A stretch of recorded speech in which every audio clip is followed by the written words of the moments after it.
دا شو د پاکستان د مسلمانانو ګورئ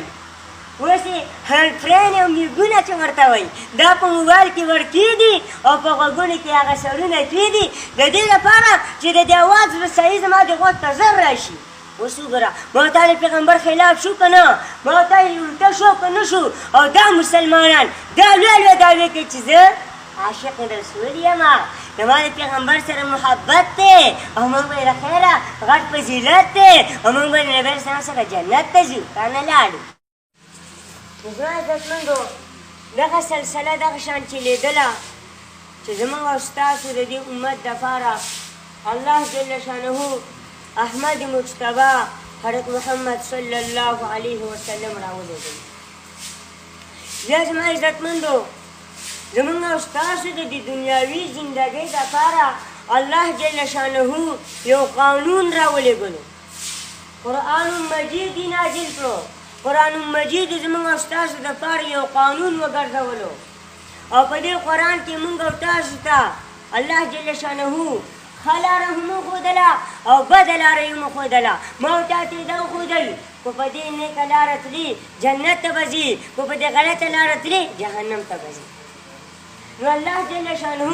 موږ او تاسو ته ښه خلق هم وښودله او بد خلق هم وښودله چې د چا سره را سره د تعلق حکم کړی هغه خلک یې مړه ته وښودل او چې د کومو نه یې موږ منع کړي هغه یې مړه کړي. زما عزتمندو ما چې ستاسو په وړاندې کوم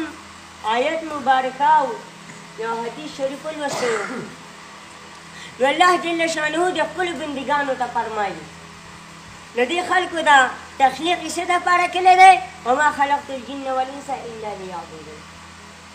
ما د دې انسانانو د پیریانو تخلیق د دې لپاره کړی دی چې دوی به زما بندګي کوي. زه چې څه ویم هغه باندې به دوی زندګي تېروي، هغه شان به کوي. نو زما عزتمندو په دې قرآن مجید کې الله جل شانه فرمایي چې یا ایها الذین آمنوا اطیعوا الله واطیعوا الرسول لا تبطلوا اعمالکم. ای ایمان والاو د الله جل شانه تابعداري وکړئ او د رسول الله محمد مصطفی صلی الله علیه وسلم تابعداري وکړئ، خپل اعمال مه ضایع کوئ. مطلب د دې آیت مبارک دا دی چې که چېرته تا په دنیا کې زندګي تېروله او اطیعوا الله دې کوله، د الله دې منله، خو چې د نبي علیه صلات وسلام په طریقه باندې نه کوله نو دغه عمل به ستا هسې ضایع شي. لکه اوس قرباني کول دي، دغه د غټ اختر را روان دی، وایي د څاروی را سملولی دی، الله حکم ده چې ته ذبحه وکړه یو څاروی حلال کړه، وایي د الله حکم ده وایي د دې سټ نه کې شروع وکړئ. نو دا الله ته قبول دی نه. نو موږ او ستاسو محبوب نبي کریم صلی الله علیه وسلم په کومه طریقه کړی؟ د مړۍ د طرف نه به حلالي. نو چې کله د مړۍ د طرفه حلال کو او ذبحه دې کو نو دا الله تعالی ته قبول شي. نو تاسو زما تابعداري وکړئ او د نبي علیه صلات وسلام تابعداري وکړئ. او نبی علیه السلام څه فرمایي چې لا یؤمن احدکم حتی یکون هواه تبعا لما جئت به. تاسو کې څوک کامل مسلمان نشي جوړېدلی تر هغه وخته پورې چې د دې دا کم خواهش چې دی زما ستا د زړه چې څه غواړي وایي چې دا د هغه څه تابعدار نه شي چې ما په څه سره راتګ کړی دی، ما چې د ځان سره څه راوړي دي نو چې د دې تابعداري دا وکړي نو دا والا کامل مؤمن وي. زما عزتمندو اوس موږ او تاسو ته الله جل شانه قرآن هم رالیږلی دی، پیغمبر هم رالیږلی دی، موږ او تاسو ته خپل قانون رالیږلی دی. اوس چې ته په دې دنیا کې 550 کاله کومه زندګي تېرې دا به د چا مطابق؟ د هغه قرآن مطابق او په کومه طریقه؟ د نبي علیه صلات وسلام په طریقه. دا زندګي به هغه شان تېرې. بل د دې دنیا په دې ژوند کې به موږ او تاسو ته غم او خوشحالي راځي، کله هادي او کله غم. نو بیا دلته ما او تا باندې امتحان دی چې کله په ما او تا باندې غم رالی نو هغه به ما او تا د نبي علیه صلات وسلام په طریقه باندې. ځکه چې یو زنانه خاوند وفات شو او په قبر باندې پراته ده، او زما خاوند نو زه د چا ته پرېښودم او دا پسې مسالې کول. نبي علیه صلات وسلام پرې رالی ورته وویل چې انما الصبر عند الصدمة الاولى.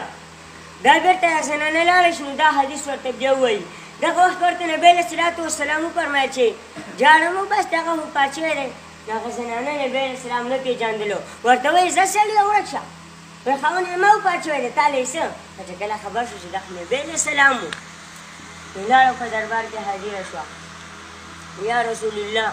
صلی الله علیه وسلم ما تاسو نه وایي پېژندلی قربان نبي علیه الصلاة والسلام ورته وفرمیل چې د مصیبت په شروع کې خلک صبر کوي لکه تا په هغه وخت کې صبر نه دی کړی نو اوس فایده نه کوي نو زما عزتمندو داسې حالات زموږ په کورونو کې هم راځي چې کله په کور کې څوک وفات شي نو ښځه بس په ځان راګي دولت د چا ته نو د خدای بندې ته مخکې چا ساتلي د خاوند ساتلي نه خاوند نه ساتلي دا خو ورله یو ذریعه برابر کړې وه ولې اوس نارئ ته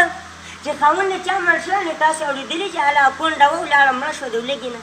چا اورېدلي دي چا نه دي اورېدلي نو زما عزتمندو چې په تا غم هم راغلی د نبي علیه الصلاة والسلام په طریقه به کې صبر به کې استقامت به کې او ولې دا امر خو په هر چا باندې راځي یوازې ستا په دې خاوند باندې راغلی دا هر چا باندې راځي بله زموږ ستاسو په کورونو کې کله دا حاضر راشي که نه الله دې ته وساته بیا د دې مسلمانانو نه او چې کله واده ای مسلمانه راشه به تودېږي په دې وړاندې درې څلور ورځې وړاندې چې به 11 بجې شوي د شپې د دې نه بعد لکه دا ډنګ ډونګ به او دا ډزې به او دا شیونه به خلاصول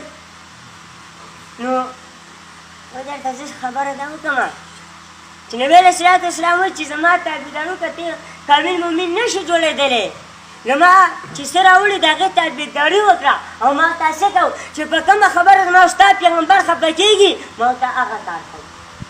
په یو موقع باندې د شپېلۍ اواز دی نبي علیه الصلاة والسلام خپله ګوتې مبارکې په غوږونو کې کېښودې د څه د وجې نه د دې وجې نه چې د دې شپېلۍ رسایي زما غوږونو ته رانیشي داسې ویل او ما تاسې کوو